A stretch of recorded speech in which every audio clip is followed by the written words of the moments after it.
Falar sobre não sermos nem ficarmos envergonhados.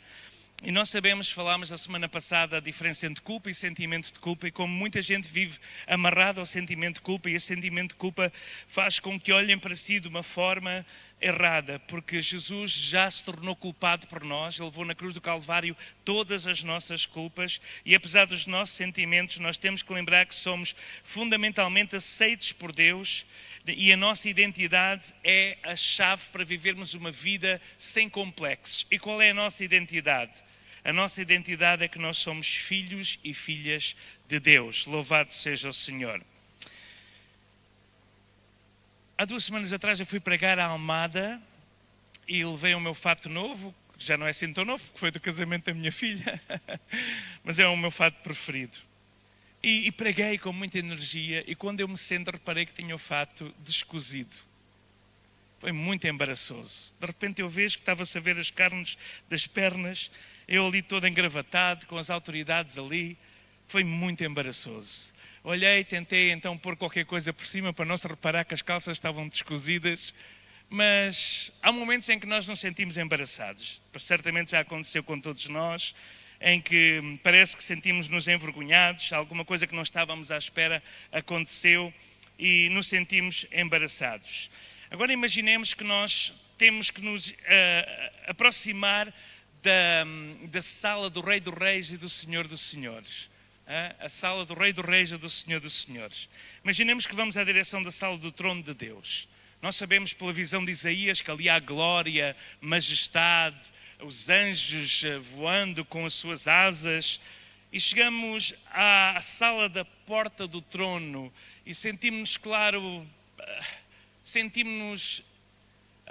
como é que eu ia dizer, não dignos, indignos de entrar naquele lugar de santidade, E quando nós estamos a chegar à sala do trono, ao pé da porta da sala do trono, cada vez mais que nós nos aproximamos, mais nós nos sentimos indignos, com medo de entrar. Sabemos que diante da santidade de santidades o pecado não pode subsistir, mas na medida que nos aproximamos da porta nós vemos que está lá Jesus. Jesus está à porta da sala do trono. E esse Jesus, nós chegamos ao lado dele, ele pega na nossa mão e leva-nos pela porta adentro do trono para a presença de Deus. E quando se aproxima do trono nós ouvimos Jesus dizer: Ele ou ela está comigo. Ele está comigo. Irmão, espiritualmente é isso mesmo que o Senhor faz connosco. Ele nos toma pela mão e nos leva à sala do trono e Ele está connosco. Louvado seja o Senhor. Vamos fazer uma oração inicial. Vou pedir aos irmãos para repetirem esta oração. Quem tem um manual se calhar pode encontrar, mas quem não tem, repita comigo. Querido Pai, Tu és santo. Tu és puro e não tens falha alguma. Eu confesso que há alturas em que me sinto sujo, em que me sinto que não sou bom ou boa o suficiente para estar na Tua presença. Mas escolho acreditar na verdade, que Tu me fizeste completamente limpo, novo em folha. Por favor, sara qualquer feridas no meu coração que me poderão estar a afastar de Ti. Obrigado. No santo nome de Jesus. Amém. Agora vamos fazer uma declaração. Eu declaro a verdade, que sou uma nova criação em Cristo. As coisas velhas passaram. Eis que tudo se fez novo. Eu fui limpo do meu pecado. Não preciso mais me esconder atrás de máscaras. Eu ordeno a qualquer inimigo de Jesus para deixar a minha vida e a minha presença. No nome de Jesus. Amém. Histórias embaraçosas. Vamos pensar nisso, porque vamos falar sobre vergonha. Histórias embaraçosas. Há uma história verídica que aconteceu nos Estados Unidos. Aliás, esta história que eu vou contar só podia acontecer nos Estados Unidos. Porque lá toda a gente pode ter armas. E tem dado-se muito mal com isso, não é? Então há uma senhora que sai do supermercado e quando se aproxima do seu... Isto foi assim nas notícias. Uma senhora sai do supermercado e quando se aproxima do seu carro vê 3 homens à volta do carro.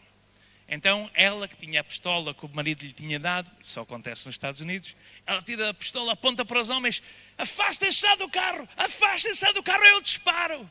E os homens desatam a fugir e saem a fugir. E ela entra no carro, põe a chave na ignição e não dava nada.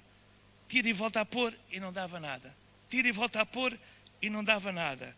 Olha em volta para dentro do carro e vê que aquele carro não era o carro dela. Então ela foi para a polícia e quando chega à polícia estavam lá os 3 homens a dizer: o maluco apontou-nos uma arma e obrigou-nos roubou-nos o carro. E ela, muito embaraçada, disse: desculpem, eu pensava que era o meu carro, foi um erro meu. Que situação, isso é nas notícias, só mesmo nos Estados Unidos, claro, e foi muito embaraçoso para aquela senhora, ela que pensava que estava a defender a sua propriedade e os homens a pensar que uma mulher estava a roubar o seu carro. Embaraços, não é? Embaraços. Como é que momentos como esses nos fazem sentir? Às vezes sentíamos, e o nosso desejo é que a terra nos engolisse vivos, não é? Para sairmos desse embaraço, desse momento em que nos sentimos tão mal. O embaraço é uma forma mais suave da vergonha, porque a vergonha é muito pior. Essa pessoa provavelmente, possa imaginar, começou, se houvesse um buraco, ela queria desaparecer ali porque sentia-se burra, embaraçada, e isto era uma forma também de vergonha. Mas então vamos falar hoje sobre a vergonha. Deus providenciou o remédio para a vergonha. Todos nós experimentamos vergonha. Origem da vergonha. Olhamos ali e logo nós identificamos que a origem da vergonha começou no Jardim do Éden. A história de Adão e Eva é uma história fascinante. Adão e Eva, eles fizeram tudo espetacularmente errado. Fizeram o pior que podiam fazer. Eles podiam comer de todas as árvores, não vamos entrar em detalhes, mas o Senhor, para lhes dar a liberdade de escolha, colocou uma árvore em que eles não podiam tocar. Mas a verdade é que eles cederam à tentação da serpente, do inimigo em forma de serpente, mas a verdade é que eles desobedeceram à ordem de Deus e comeram daquela árvore que não podiam comer. De repente, assim que eles comem aquele fruto da árvore proibida, Gênesis no capítulo 2, verso 25, diz que ambos estavam nus antes de comer. Gênesis 2:25 diz: ambos estavam nus, o homem e a mulher, e não se envergonharam. Portanto, antes de comer o fruto, eles estavam nus, mas não se envergonharam. Assim que eles desobedeceram a Deus, que nós chamamos de queda, no capítulo 3 de Gênesis, verso 7 diz: então foram abertos os olhos de ambos e conheceram que estavam nus. E cozeram folhas de figueira e fizeram para si aventais. Então o que eles sentiram imediatamente foi uma forma mais profunda do que a culpa. Eles não apenas se sentiam culpados, eles sentiam-se envergonhados. Eles ficaram cheios de vergonha. Sentiam culpa que levou a uma grande vergonha. Mesmo com as folhas de figueira que eles tinham cozido para tapar a sua nudez, a verdade é que eles se esconderam de Deus e se sentiam envergonhados. A palavra pudor, a palavra do dicionário português pudor, significa proteger intimidade, como a roupa que cobre as partes íntimas. E é interessante que esse sentimento estranho de Adão e Eva, que eles nunca tinham experimentado antes, portanto no capítulo 2, 25 diz que eles não se envergonhavam por estarem nus, depois do pecado entrar na sua vida, eles não apenas sentiam-se culpados, mas eles também se sentiam envergonhados. Mesmo com as folhas de figueira, Adão e Eva sentiam-se expostos e tentaram se esconder de Deus. Quando Deus perguntou porquê, Adão, Adão, onde estás? Eu ouvi a tua voz no jardim e me escondi.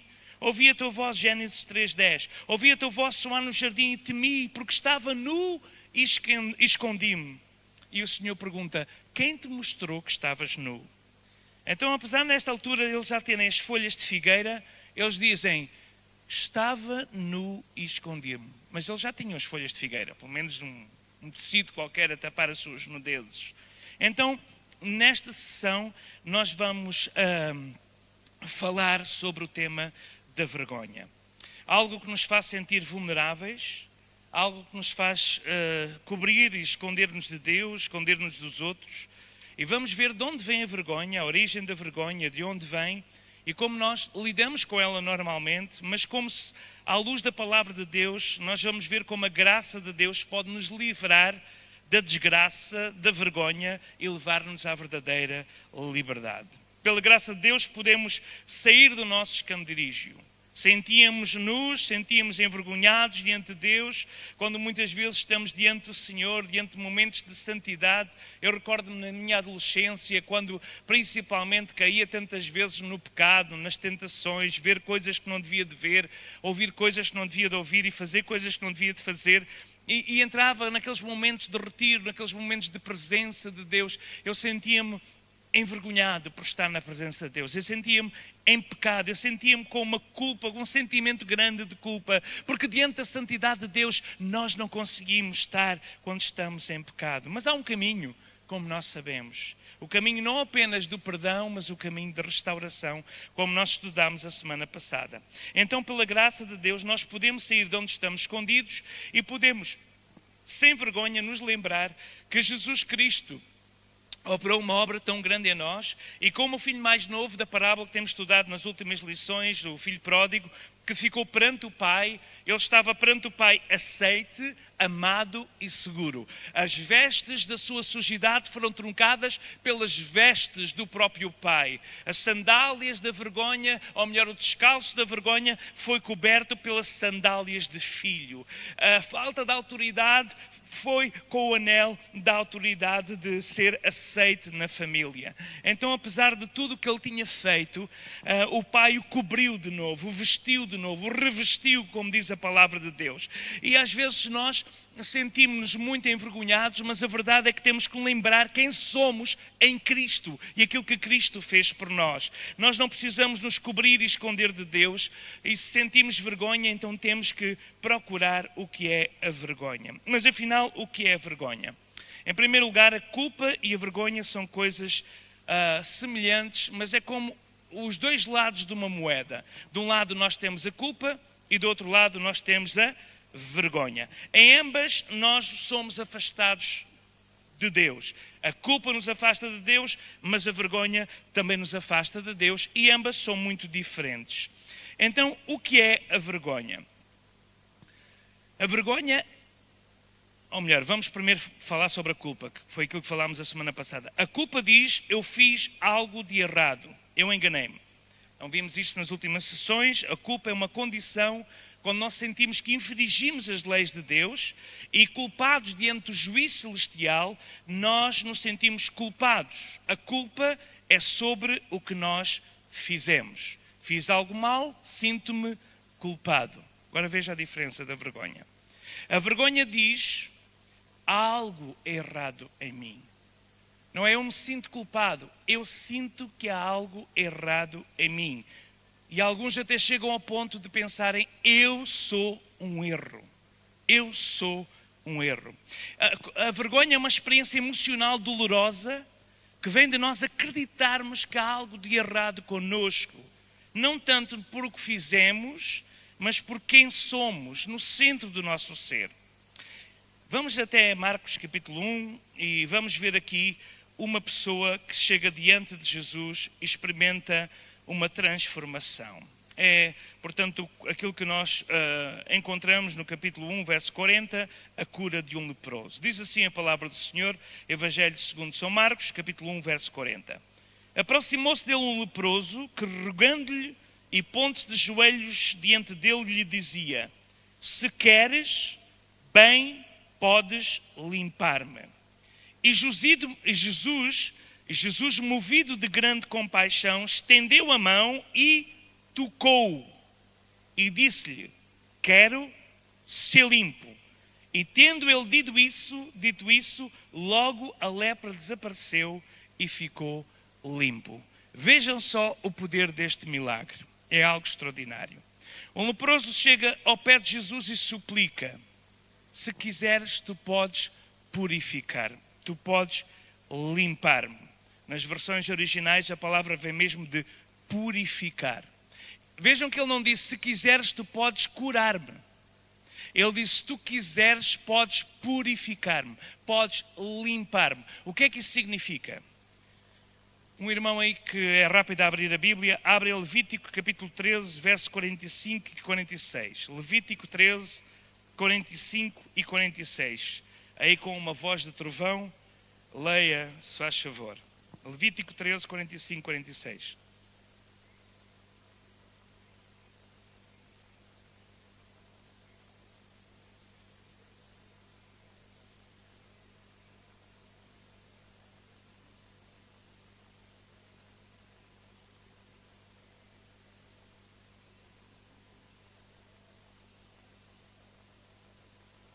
Veja só, nesta tradução mais moderna diz: quem ficar leproso e apresentando qualquer desses sintomas, usará, veja só, usará roupas rasgadas, andará despenteado, descabelado, cobrirá a parte inferior do rosto e gritará: impuro, impuro! E enquanto tiver a doença estará impuro e viverá separado, ou como diz a versão da nossa irmã Felicidade, viverá só fora do acampamento. Estão a ver agora? Vocês estão a ver o que é um leproso que vai ter com Jesus? E diz: se quiseres, tu podes purificar-me. Este homem tinha a massa da sua pele cheia de úlceras, por corpo todo.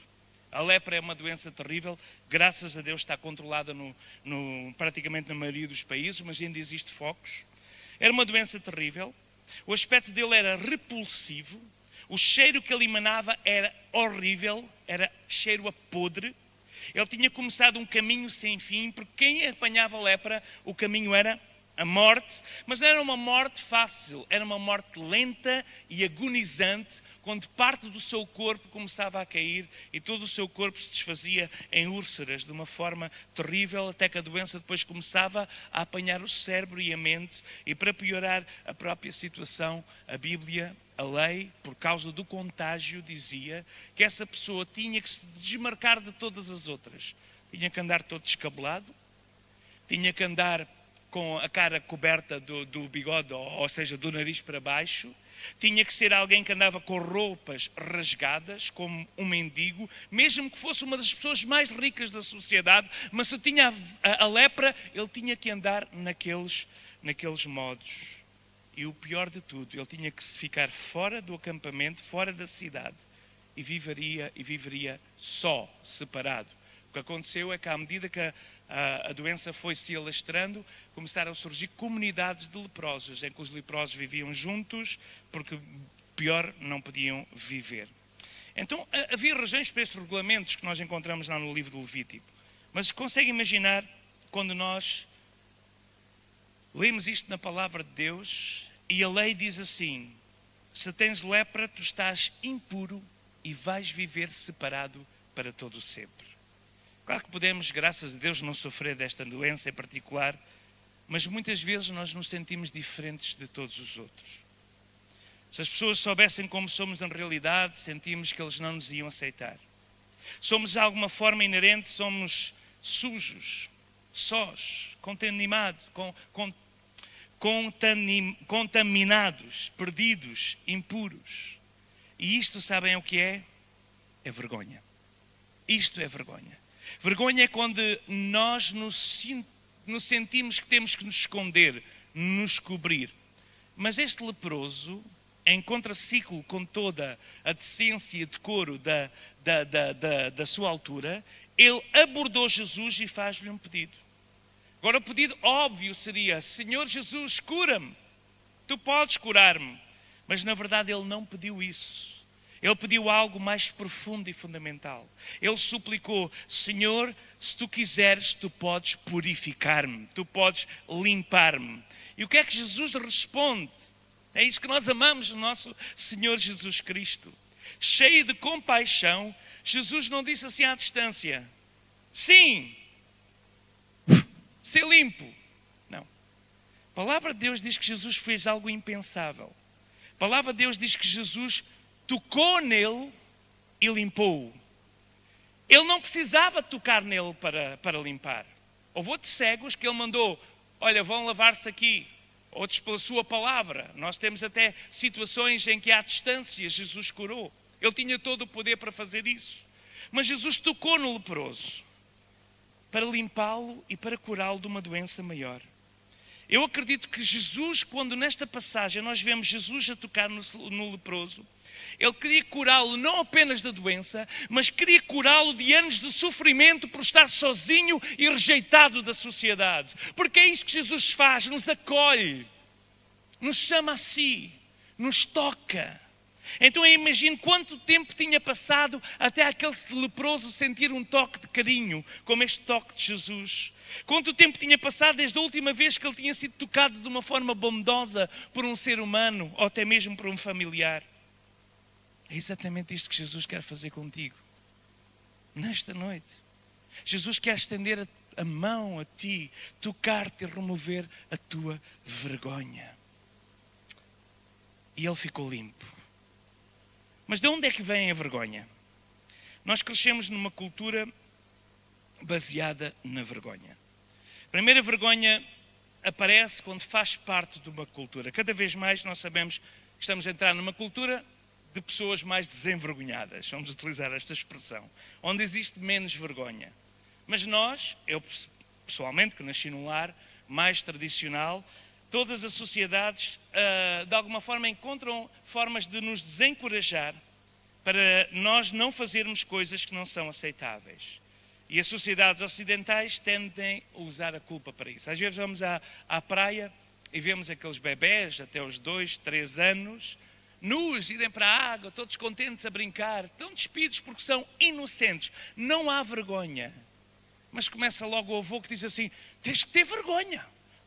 Tu tens que ter vergonha, tu não podes andar aí com a pilinha à mostra, tu não podes andar aí dessa maneira. E logo a criança, que era inocente, de repente começa a ser injetado uma dose de pudor, de vergonha, que de alguma forma pode ser bom, principalmente nos dias em que estamos a viver, mas nós somos pressionados por uma ameaça de castigo. Se tu não tiveres vergonha, vais ser castigado. Se tu não tiveres vergonha, tu vais ser repreendido. E a nossa sociedade cria uma cultura de vergonha logo desde o início. Há países do leste onde esta cultura de vergonha é muito maior. Um missionário contou uma experiência que, quando ele esteve num dos países do leste, não sei se foi na zona da Ucrânia ou a Moldávia, para aqueles lados, onde... Não tinha que ser mais, porque era nos países, talvez na Turquia, provavelmente, porque era um país que havia, a religião islâmica era dominante. E ela tinha uma vizinha que se tinha divorciado, ou o marido se tinha divorciado. E as vizinhas, uma forma quase de escala, todos os dias iam à casa dela para ver se ela tinha o cabelo molhado. Porque segundo a cultura, depois de alguém ter uma relação sexual, a pessoa tinha que tomar banho, é aquela cultura. A pessoa tem que tomar banho, tem que se limpar para não ficar suja. Então ele ia ver se ela tinha o cabelo molhado, no sentido se ela tinha cometido adultério de alguma forma. E o missionário perguntou porquê aquilo, ao ver que as pessoas, ele disse, fui ver se ela tinha o cabelo molhado. E ele disse, mas porquê? É porque a nossa cultura diz que depois de um ato desse, se a pessoa não se limpar, até o chão que pisa se torna amaldiçoado. Então a cultura de vergonha era tão grande, tão intensiva, que fazia com que a pessoa, portanto, pensasse que ao fazer um ato daquele, portanto... Mas era mais grave o não tomar banho do que o adulterar. O que é uma coisa estranha, não é? Mas tem a ver com a cultura. Então, uma cultura baseada também na vergonha, mas outra cultura baseada no medo, o que importa é estar limpo, ser aceitável, aceite aos olhos dos outros. Não é uma questão se nós fizemos algo errado ou certo, mas é como nós nos sentimos em relação aos outros. O que é que os outros pensam acerca de nós?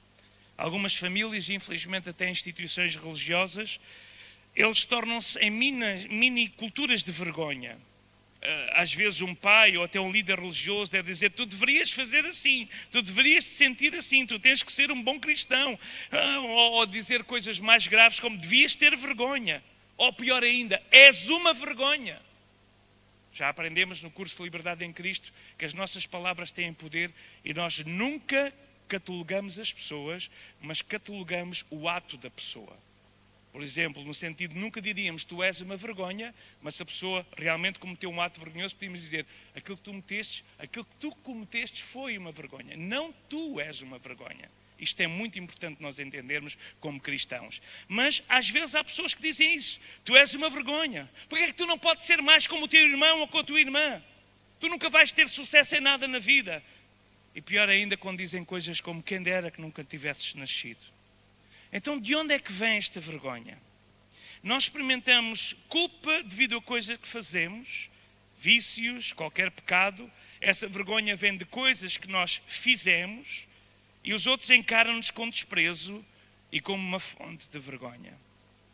Jesus encontrou-se, como eu estava a citar aqui na oração, com uma mulher que tinha sido apanhada num pecado sexual repetido. Uma mulher samaritana, nós conhecemos a figura. Jesus senta-se junto ao poço de Jacó e na hora de maior calor, quando ninguém ia tirar água, porque ninguém atravessava aquela hora de calor para ir buscar água, para beber porque o balde ou a bilha ou o recipiente iria aquecer. Segundo, a água ia chegar quente a casa e não seria fresca. Terceira, a pessoa passava com o peso das vasilhas, ficava todo transpirado, ninguém ia àquela hora. Mas uma mulher que sentia vergonha foi àquela hora ao poço para tirar água. E quando chega ao poço, encontra um mestre judeu, diferente de outros que não a culpou, que não lhe jogou culpa para cima ou atos vergonhosos, mas começa uma conversa com ela. Imaginemos aquela mulher que tinha tido vários maridos e aquele que vivia agora não era seu marido, mas marido de outra. Uma mulher que sentia-se completamente num estado de vergonha, mas Jesus Cristo fez questão de sentar-se perto dela e fala-lhe sobre essa água viva e fala-lhe sobre como ela podia encontrar a liberdade da vergonha. Precisamos de encontrar essa liberdade e essa liberdade nós a encontramos em Jesus Cristo. E podemos tomar posse dessa liberdade. Então a vergonha vem de coisas que nós fizemos, como aquela mulher que sentia vergonha ao ir na hora do calor por causa daquilo que tinha feito, trair o seu marido, ter vários maridos e estava agora a viver com um homem que não era o homem dela.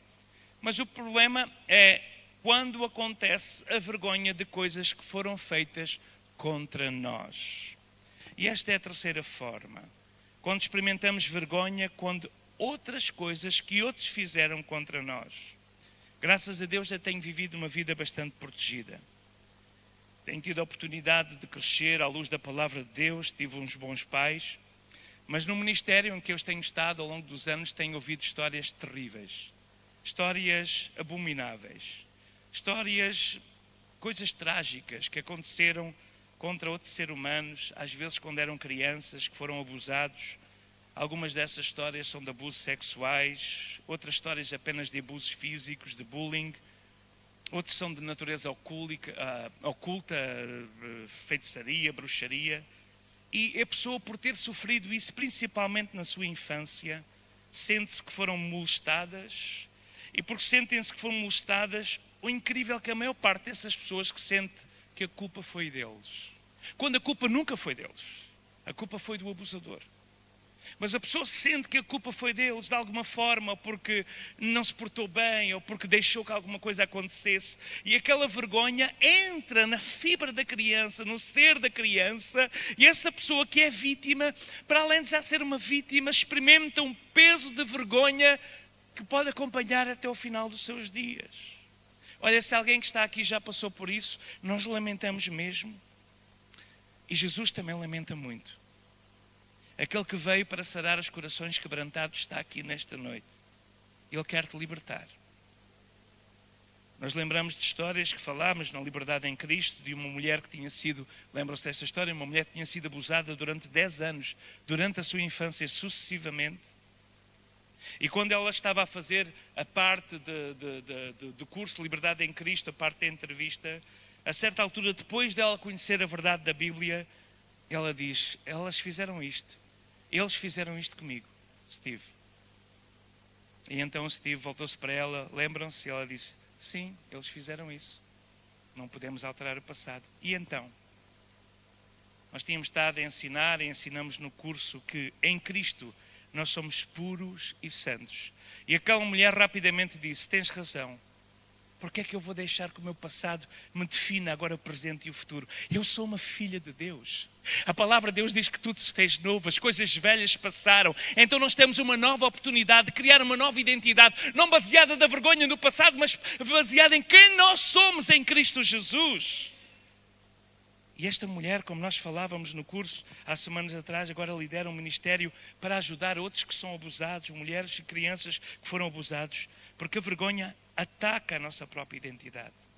Então nós temos que descobrir e temos que entender qual é a nossa identidade. Cristianismo é nós descobrimos a nossa identidade, quem somos em Cristo, aquilo que nós temos em Cristo. A vergonha pode nos atacar a identidade, mas a chave é nós escolhermos a nova identidade, lembrar-nos que apesar do filho mais novo, quando chegou diante do pai, o filho pródigo disse: eu não sou digno mais de ser chamado teu filho. Deixa-me ser um dos teus serventes, um dos teus empregados. Ele sentia não apenas culpa, mas ele sentia vergonha. E essa vergonha tinha atacado a sua identidade. Ele estava pronto a trocar a identidade de filho por a identidade de um criado. Mas o que é que o pai fez? O pai veste-lhe novamente as vestes de filho, as sandálias de filho. Louvado seja o nome do Senhor, e faz uma festa. É isto que Jesus fez por nós, quando levou na cruz do Calvário os nossos pecados e a nossa vergonha. Então temos que parar de acreditar em mensagens erradas. Temos que entender que a verdade da palavra de Deus nos liberta. Então há uma quarta forma de encarar. Nós temos que acreditar que há muitas mensagens erradas que nós próprios fazemos a nosso respeito. O autor deste curso, o nome dele chama-se Rich Miller, e ele conta-nos a sua história que eu vou passar a ler. Eu cresci com uma criança relativamente normal até chegar aos 11 anos. Aos 11 anos chegou a puberdade. Eu pensei que a puberdade era uma doença terminal. Num ano cresci de 1,67 m com o peso de 54 para 1,88 m com o peso de 54. Eu não era magro, era um esqueleto. As pessoas diziam: ei Rich, vira-te para o lado para desapareceres. Ou ei Vareta. Ele tinha também muito acne na pele. E os seus amigos faziam bullying com ele, dizendo: vamos jogar a unir os pontos na tua cara. Ele tinha ainda, para além disto, um aparelho nos dentes. E andava de uma forma desajeitada e era extremamente tímido. Ele podia usar todos os produtos que havia contra o acne na televisão, mas aquilo não passava. Aos 17 anos, quando ele recebeu um prémio como um dos melhores alunos da escola, ele sentiu tanta vergonha de subir ao palco que durante o tempo da entrega de prémios ele andou nos corredores de um lado para o outro, porque ele sentia vergonha de si mesmo e vergonha de estar diante dos outros. Ele tinha demasiada vergonha de si mesmo, conta no livro. Então escondi-me. O meu melhor amigo e único amigo era o meu cão, porque ele não fazia pouco de mim. Muitas vezes, quando eu chegava a casa, enterrava-me no pelo do cão e chorava. Passei muitas horas sozinho no meu quarto, enfurecido, cheio de vergonha, a contemplar-me e a pensar-se que a minha vida não fazia sentido. O meu lema veio de uma música do Simon & Garfunkel, só os mais velhos é que sabem: eu sou como uma rocha isolada. Eu concordava com a música, eu sentia que a amizade não era uma bênção, mas uma fonte de sofrimento. Mais tarde ele encontrou Jesus.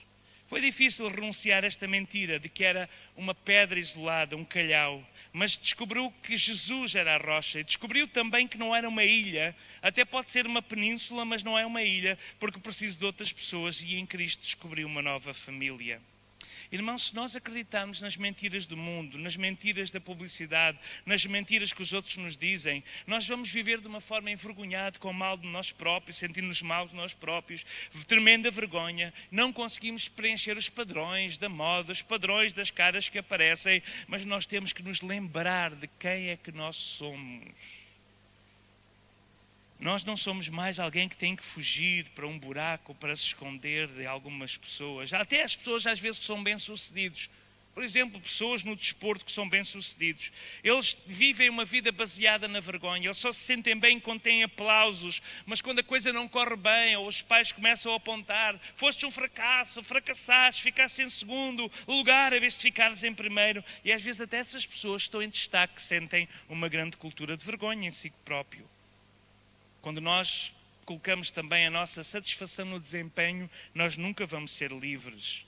Mas quando nós colocamos a nossa satisfação na verdade da palavra de Deus, porque a vergonha obriga-nos a esconder e a fugir.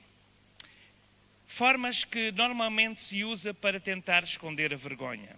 A primeira é mentir, não é? Ali na figura está uma colega a dizer a outra: tu sabes que eu sou uma supermodelo? É mentir, claro que não é nenhuma supermodelo. Então tentam mentir sobre coisas do passado, coisas que têm vergonha. Outra coisa é tentar fazer de conta que tudo está bem. Fazer de conta que tudo está bem.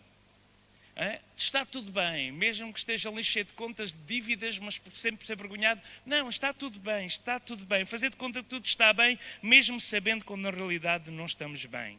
Outra forma de esconder a vergonha é transferir a culpa e a vergonha para os outros. Dizer: a culpa é toda tua, tu é que és a razão de tudo o que está a acontecer. Isso às vezes acontece nos casamentos e pior ainda quando acontece de pais para filhos. Outra forma de esconder a vergonha é ceder aos padrões da Bíblia, pensando que aqueles valores bíblicos ou morais não são assim tão importantes, porque afinal, para evitar a vergonha, nós temos que fazer o que os outros fazem. Ou até compensar deficiências vergonhosas com desempenho. Em alguma área nós temos deficiências grandes e tentamos compensar desempenhando bem noutras áreas. Ou pior ainda, quando nós tentamos moralizar ou até ensinar sobre coisas que nós próprios não conseguimos viver. E isso é o pior que existe, porque a hipocrisia é algo que Deus não suporta. Criticar outros, de forma a parecer que eles são inferiores do que nós. Procurar a perfeição do nosso comportamento, na nossa aparência, para compensar a crença dolorosa que ficamos muito aquém daquilo que devíamos ser. Tal como as folhas de Adão e Eva, as folhas de figueira com que eles se cobriram, estes mecanismos de defesa não funcionam.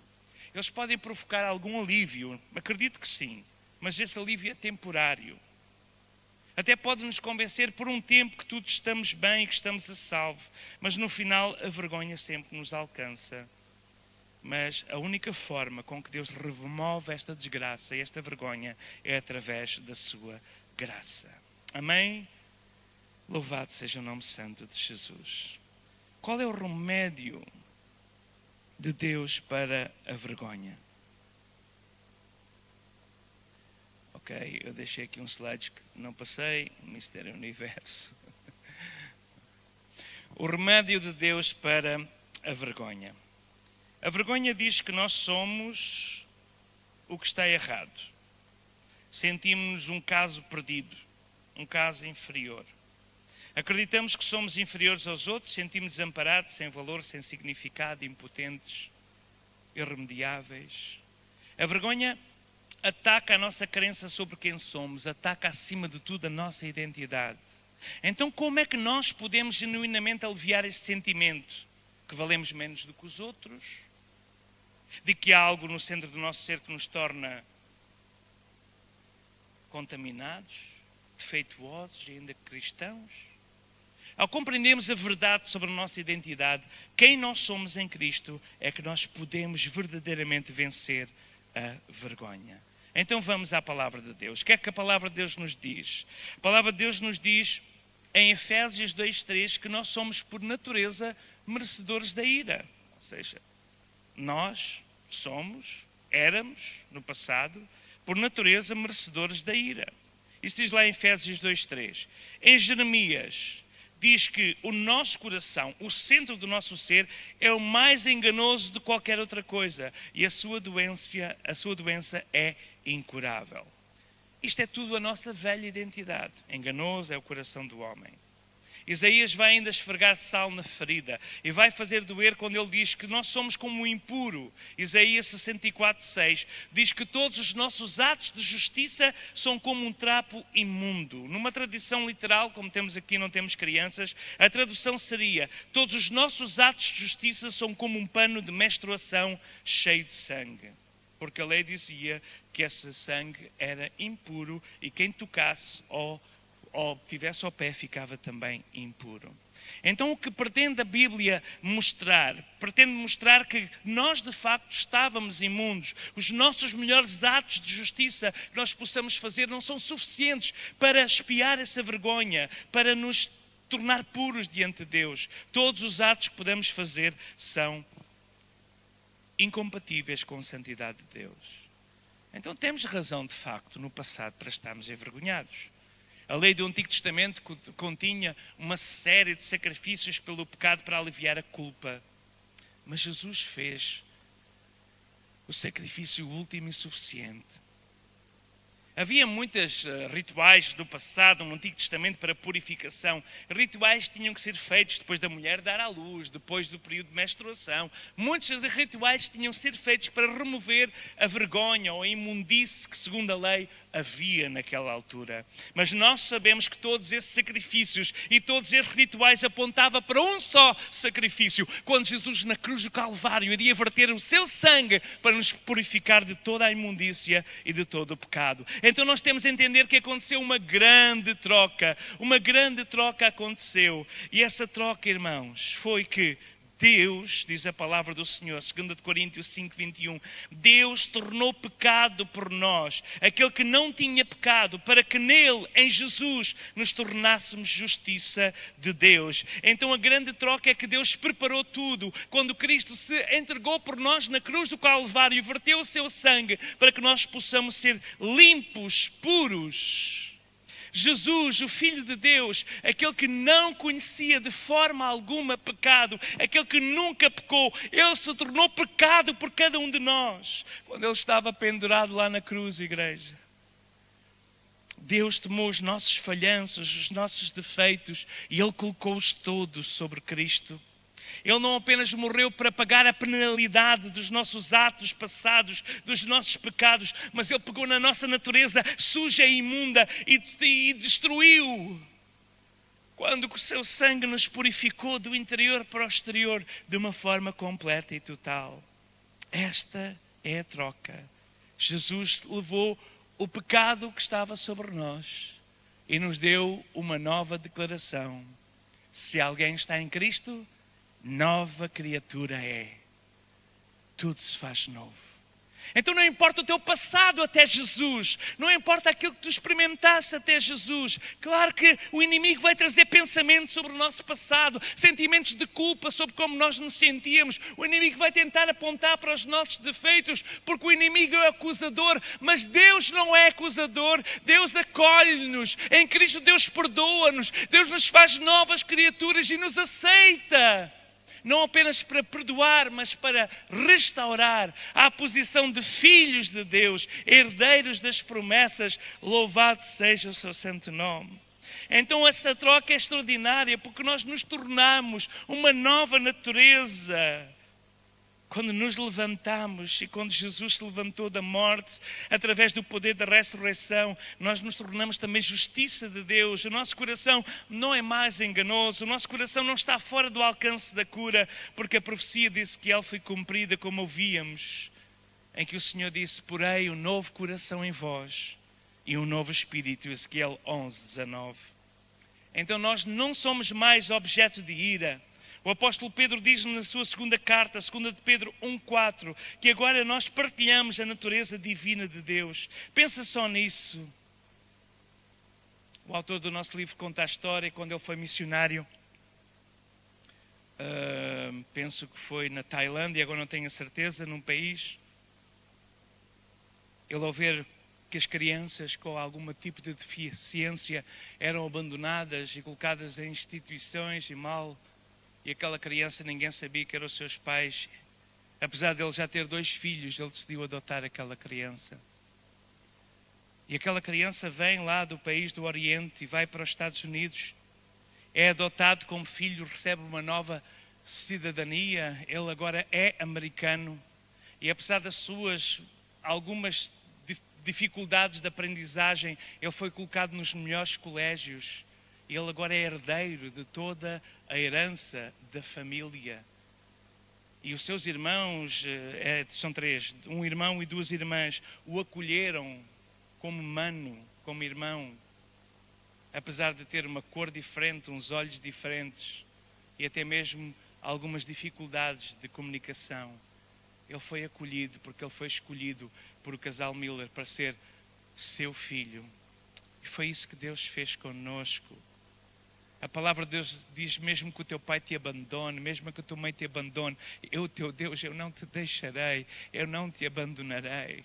Nós não fomos adotados por alguém, o diabo tentou-nos adotar ao longo da vida para sermos uma vergonha, sermos um farrapo e sermos instrumento para destruição na sua mão. Mas o Senhor pegou em nós e em Cristo nos adotou como filhos e somos herdeiros das suas promessas. Mas às vezes nós nos comportamos como os filhos mais velhos, em que temos acesso a tudo o que é de Deus, mas achamos que não somos dignos.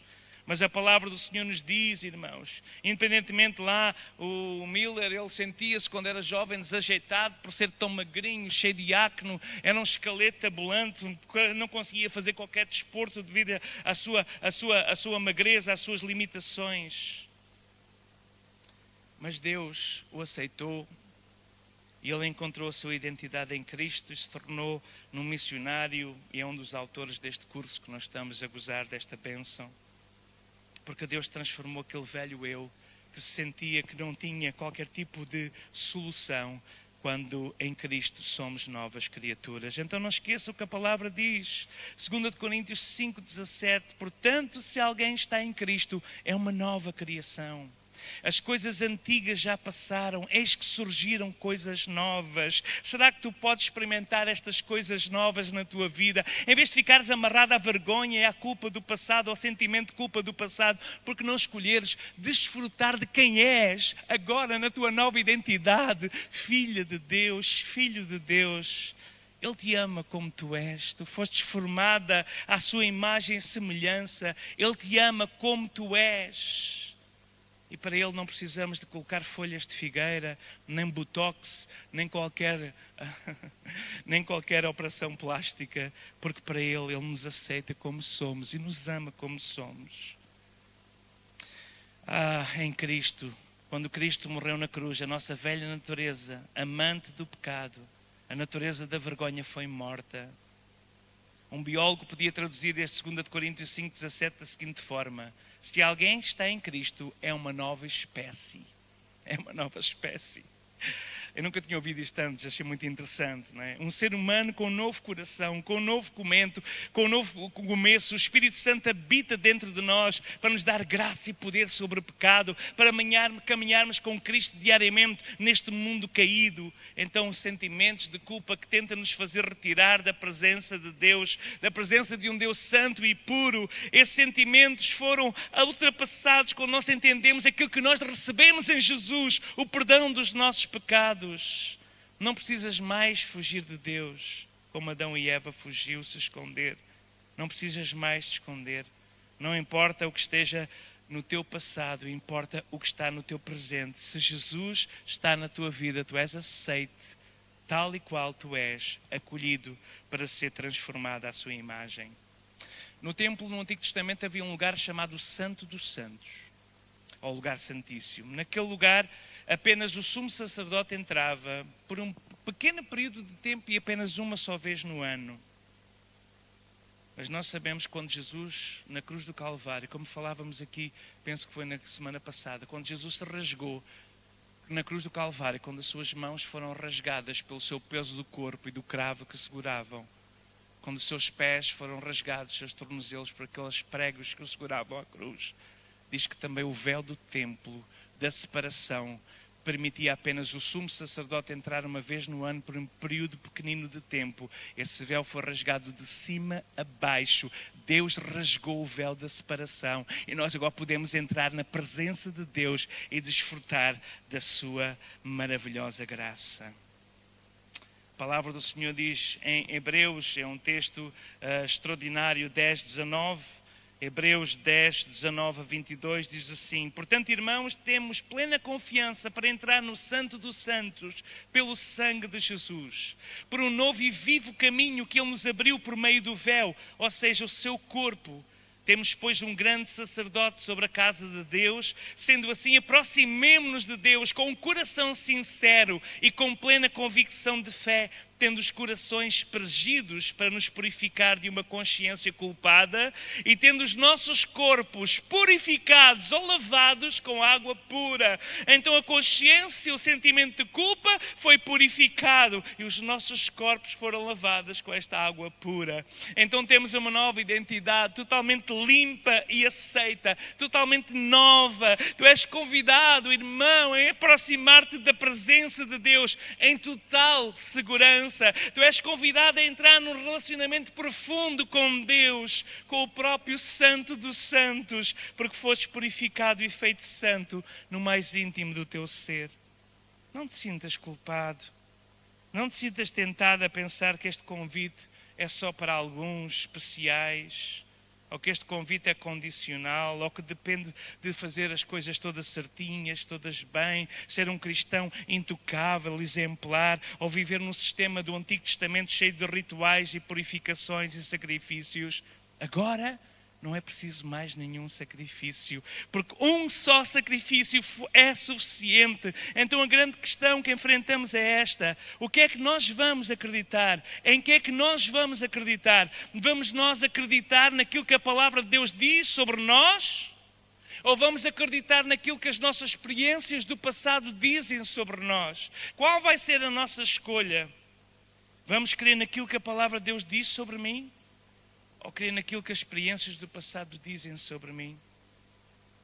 Nós vemos no início deste texto, desta mensagem, que estou já a terminar, a metade da lição, como é óbvio, vimos há pouco como Jesus curou um leproso imundo.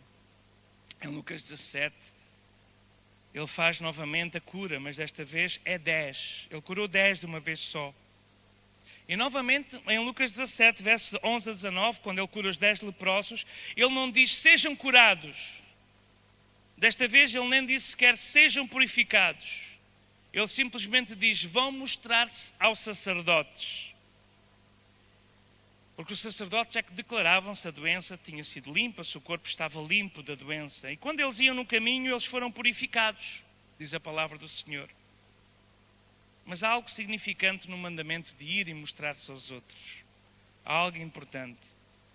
Para aqueles que se sentem sujos e envergonhados, Jesus manda ir mostrar-se ao sacerdote para mostrar. Porque nós sabemos que quando nós nos mostramos aos outros é algo demasiadamente doloroso para ser contemplado. É a última coisa que queremos fazer, e mais um leproso então. O mais seguro era esconder a cara atrás da máscara, aquelas vestes que eles tinham para tampar, as máscaras protetoras, as paredes.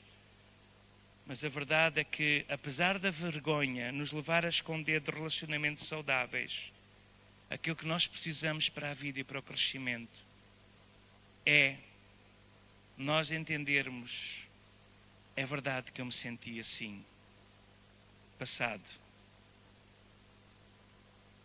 Senti-me que ninguém me quer, ninguém quer estar comigo, mas eu senti-me assim até que o Senhor mostrou claramente que eu pertencia à sua família. Deus Pai me adotou como filho, eu faço parte da família de Deus. E se aceitaste Jesus, tu fazes parte desta família. Então Jesus quer te dizer nesta noite a terminar, tu não estás mais contaminado. Tu não és mais inaceitável. Tu és limpo, tu és limpa, tu és apresentável. Tira a máscara, sai de trás da parede, experimenta um novo relacionamento com Cristo. Havia um novo convertido que aceitou Jesus e estava todo eufórico, porque de repente o peso do seu pecado desapareceu. Ele estava tão feliz e começou a ler a Bíblia. E chegou ali ao livro de Mateus, ou Lucas 3:22, e no batismo de Jesus ele vê o céu se abrir e a palavra de Deus a dizer: tu és o meu filho amado em quem eu tenho prazer. Ele chegou à igreja e disse assim: sabe o que é que a Bíblia diz de mim? Ele diz: eu sou o filho amado de Deus em quem Ele tem prazer. Eles ficaram todos em silêncio e disseram: não, isso é só para Jesus. Mas não é só para Jesus. Porque Jesus abriu o caminho, Ele é o primeiro. Para nós entendermos que essas palavras, sim, claro que ali há um poder muito mais substancial. Mas eu sou filho amado de Deus. Deus tem prazer em mim. Quando eu me levanto pela manhã, Ele fica à espera que eu fale com Ele. Ele fica à espera que eu abra o livro para ler e ouvir a sua voz. Quando eu vou para a paragem, Ele fica à espera que eu troque umas mensagens com Ele, não através do WhatsApp, mas através do meu espírito que está ligado ao dele. Ele fica à espera que eu fale e tenha esta comunhão. E quando eu estou no meio do trabalho, na escola, no meio de pessoas que estão até a me criticar e a colocar-me para o canto, eu posso trocar mensagens com alguém que tem sempre ligação aberta para mim e me diz: tu és amada, tu és querida, tu és aceite, tu és acolhida, tu foste restaurado e viva a tua nova identidade que vives em Cristo, porque em Cristo nós somos novas criaturas. E termino com um texto agora assim, em Romanos 8, 14 e 15, que diz assim: todos os que são guiados pelo Espírito de Deus são filhos de Deus.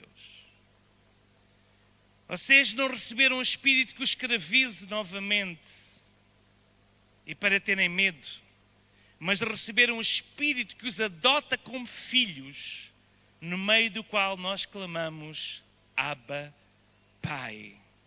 Então eu espero, meu querido e minha querida, que tu entendas quem nós somos em Cristo e que vejas que, assim como Miller adotou aquele irmão, aquele menino oriental que se chamava Lua e que ele mudou-lhe o nome para Lucas, na próxima sessão, na próxima quarta, vamos ver como Deus também nos vai mudar o nosso nome e nos vai dar um nome muito bonito.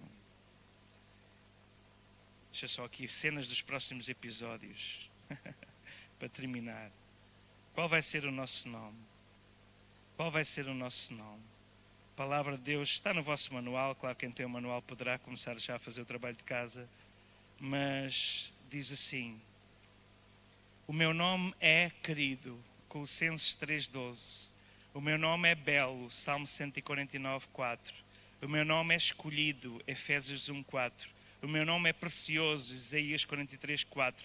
O meu nome é seguro, 1 João 5, 18. O meu nome é amado, 1 João 4, 10. O meu nome é limpo, João 15, 3. O meu nome é apresentável, Hebreus 10, 22. O meu nome é protegido, Salmo 91, 14. O meu nome é bem-vindo, Efésios 5, 12. O meu nome é herdeiro, Romanos 8, 17. O meu nome é completo, Colossenses 2, 10. O meu nome é santo, Hebreus 10, 10. O meu nome é perdoado, Salmo 103, 3. O meu nome é adotado, Efésios 1, 5. O meu nome é deleite, Salmo 147, 11. O meu nome é não envergonhado, Romanos 10, 11. O meu nome é conhecido, Salmo 139, 1. O meu nome é planeado, Efésios 1, 11. O meu nome é dotado, 2 Timóteo 1, 6. O meu nome é enriquecido, 2 Coríntios 8, 9. O meu nome é providenciado para ti, em 1 Timóteo 6, 17. O meu nome é tesouro, Deuteronômio 6, 7. O meu nome é puro, 1 Coríntios 6, 11. O meu nome é estabelecido, Romanos 16, 25. O meu nome é obra de arte de Deus, Efésios 2, 10. O meu nome é ajudado, Hebreus 13, 6. O meu nome é livre de condenação, Romanos 8, 1. O meu nome é filho de Deus, Romanos 8, 15. O meu nome é amigo de Cristo, João 15, 15. O meu nome é noiva preciosa de Jesus Cristo, Apocalipse 19, 7. É isto que nós nos tornamos em Cristo, é isto que nós somos. Então não dês ouvidos àquilo que o inimigo, o acusador te diz, mas diz ouvidos o que é que este livro diz que tu és. Amada, amado de Deus, nova criatura. A vergonha passou, somos livres no nome de Jesus. Pai, nós te agradecemos, Senhor, pela tua palavra e oro que ela possa produzir em cada um transformação, libertação. Eu oro que toda a vergonha que o inimigo tenta jogar sobre nós, ou que as nossas histórias ou experiências tentam jogar sobre nós, seja trocada pela